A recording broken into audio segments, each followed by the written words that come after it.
Hey everyone, welcome to Roads of Oz. My name is Matt, and on this episode we're going to be looking at Bling for your bike.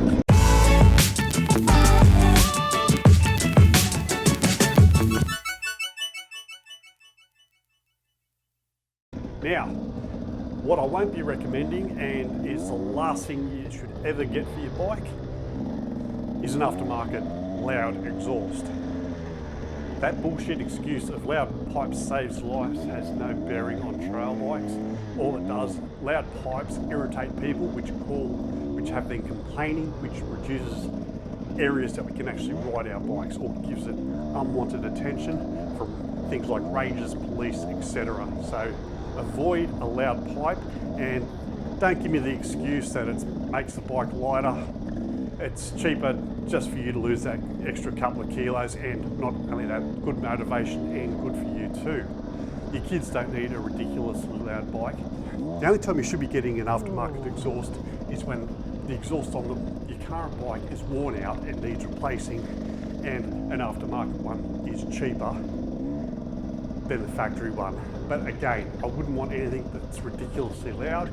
You don't want to be bringing attention to yourself, and a day of riding you don't want to have any sort of earache or tinnitus from just a loud droning noise all day from your bike. You might think it sounds cool, but it's not really that impressive at all. So let's go to the garage and I'll walk you through both my trail bikes. So in the case of my daughter's bike, there is no protective gear, no accessories, nothing on it. And why is that? Pretty simply, she doesn't ride it anywhere where she would have needed to protect herself. What do I mean by that? Well, she's not going over rocks, she's not going through bushes, she's pretty much on a track where it was just all clear, all the bikes going in one direction, and there was no real obstacles other than the berms, a couple of hills, but nothing that could cause any sort of damage to the bike. So pretty much what you saw with this bike, it's pretty much standard, and I didn't have to add to it. Now if she had started going more serious off-road and more single trail, then she'd probably have more gear like my Hasselberg does. So if you're going to be doing a bit of trail riding where there's a good chance you're going to come across trees and that, can't go past a good set of Bikebusters. If you're going off-road and you're going through some tight single trail, can't recommend Bikebusters enough. Anything that protects your hands from getting a good whack has to be a good thing. These you'll see are mounted pretty much from the inside of the handlebar, and it's a metal bar that goes all the way around to the end. Gives your hand some great protection, and nothing hurts more than having a branch smash you across the knuckles. Yeah, that's a bit blingy, I know, but that come with a bike. One of the advantages of buying a bike like this is the first owners normally splash the cash and get a whole heap of bling, and this was definitely the case with this one. So another useful thing is a radiator guard. Just protects your radiator from a stray stick going through the radiator and ruining your day. This bike was decked out with Force accessories. Bit of a fan, they fit beautifully. The guard that combines the exhaust and underneath the bike is fantastic. It's a solid bit of kit. This one's taken a bit of a beating, and yet the pipe is still in very good condition. You definitely need this sort of stuff if you're going off-road, going over rocks, going over logs. Instead of smashing your pipe to bits, this gives it a bit of underbody protection. Also good for, helps with sliding over rocks, logs, things like that. It's just a good piece of mind that something's not going to come up and pierce underneath the bike. One of the best mods you can do to your bike would have to be suspension. Now the reason I say this is most of these bikes are designed for people that are 80 kilos, so when you get to bigger guys like myself that are 100 kilos plus, the suspension isn't set up for you. So it's worth paying a bit of money. Take it to someone that specialises in suspension, give them all your weight, your details, and they can set the bike up perfectly for you.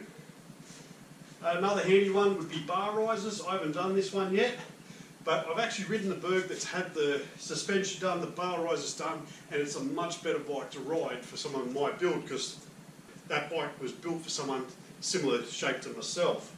This one's okay. The bar risers I don't really need, but they'd make life a bit easier, especially when you're standing up on the pegs. But definitely the suspension is the next to do on this bike. Another good one is decent foot pegs, something a bit wider, just gives your foot especially when you're in boots.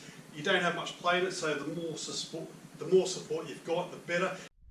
Now, another good thing, steg pegs, and just the boot actually helps you grip onto the bike better, and it's instead of wearing away your plastics, it just gives you that little bit better grip because it's a rubber disc up against your boot instead of leather on plastic, which doesn't have the same sort of grip.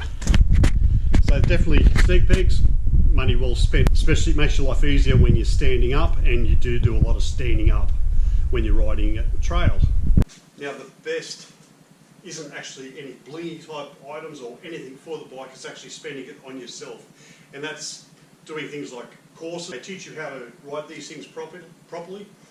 After a while, if you haven't already, you normally develop bad habits.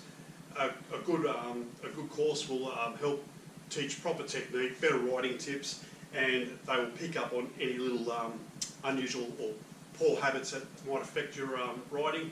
A good example for me was the hill start. I thought by putting on the front brake, letting out the clutch would be best. And all it turns out was I was just spraying and getting bogged down. Where they teach you to use the rear brake and take off normally, and it was a much smoother takeoff. That has helped me massively. That's just one of many good riding techniques that they'll teach you at these type of courses. Do the research, look for reviews, speak to people who have actually done the course. These courses are you're normally getting trained by guys that have raced bikes and have very experienced riding these. So that's the best tip I can give you, is get training for yourself. There's much more gains to be had by improving your own techniques than what there is on splashing out on any bling on these bikes. Anyway, that's pretty much it. Thanks very much for watching. If you found the video useful, please like, share. If you haven't done so already, hit that subscribe button. Thanks again, and I will see you on the next vid.